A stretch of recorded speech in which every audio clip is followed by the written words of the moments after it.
Preview.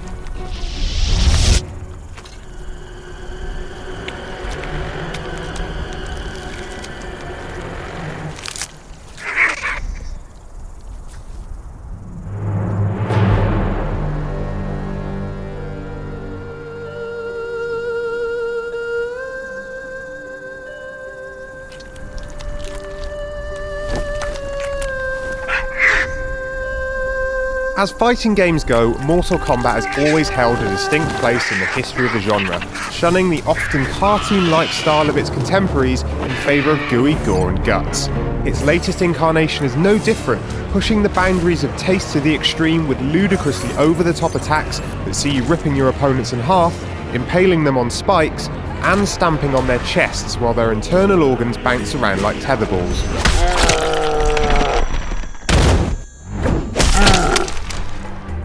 Subtlety and sophistication are not Mortal Kombat's strong points, but beneath its bloody exterior lies an engrossing 2D fighting game that manages to capture the feel of its forebears, while also offering new experiences for long-time fans.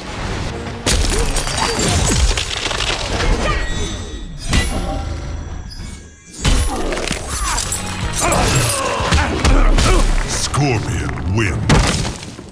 The spirits have forsaken you, Shaman. An impressive start. You waste my time, sorcerer. Most fighting games have some kind of narrative backing up the action, but few do more with it than bookend their arcade modes with a few cutscenes. Not so in Mortal Kombat Story Mode.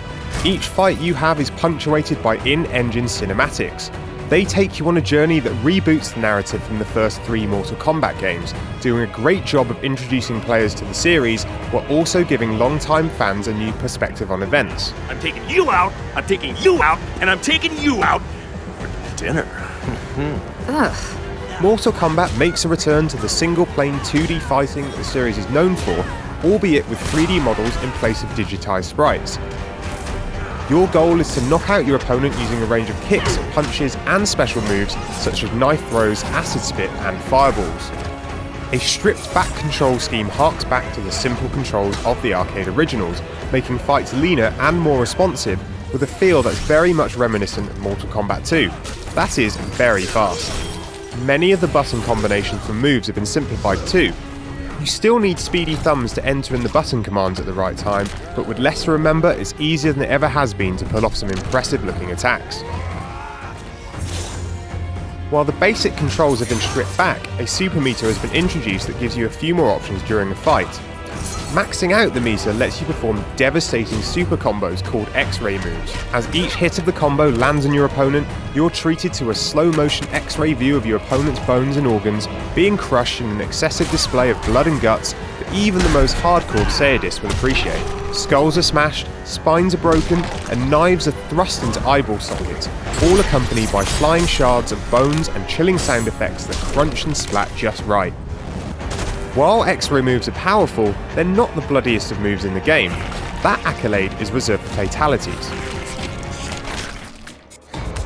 Gruesome, a little disturbing, but always entertaining, fatalities can be performed at the end of a fight, letting you put your opponents out of their misery by ending their lives. Depending on your chosen character, you can perform moves such as ripping the skin off opponents, slicing their bodies into quarters, or turning them into vapor with a barrage of explosive rockets. Sector wins. Flawless victory. Another new addition to the series is tag team fighting. You can select up to 2 characters to fight on your team, switching between them using a single button. You can also unleash a range of tag team combos, which see your characters darting around the screen and taking down your opponent with a range of projectile attacks. There's more content to play through in the Challenge Tower, which acts as an extended tutorial, teaching you different strategies via a series of challenges and minigames. These range from standard fights where you can't block or use specials, or have to perform 8-hit combos, through to minigames, such as destroying a horde of zombies with Striker's handgun, or following a list of rapid-fire input commands to break a spell. The Challenge Tower and story modes are substantial and entertaining offerings, making Mortal Kombat one of the most feature-rich fighting games out there.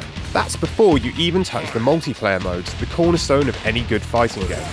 As well as standard one-on-one versus modes, Mortal Kombat offers a tag team ladder mode, where 2 players can join forces to take on the computer, or 4 people can do battle, with 2 players on each team. Online, there are even more options to choose from. Online players are divided up into lobbies of 10 players each. You can challenge any of the players in the lobby to a one-on-one or tag team match, or all 10 can compete in King of the Hill mode, which is essentially a winner stays on mini-tournament. Hey, what are you doing? It's okay. He's cool. Jax! Seriously, he's cool. With an in-depth story, a wide range of modes to play through, and hidden content like stage fatalities, babalities, and bonus fights to discover, Mortal Kombat is one of the most complete fighting games around, not to mention one of the bloodiest.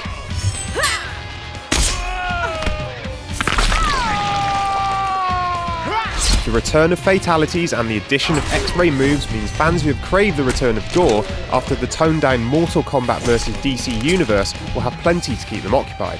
Likewise, the return to 2D fighting and a substantially tweaked control system have made the game more accessible for newcomers, seriously fast and lots of fun. Plus, no other fighting game lets you knee your opponents in the groin and proceed to tear their bodies in half. And really, isn't that what Mortal Kombat is all about?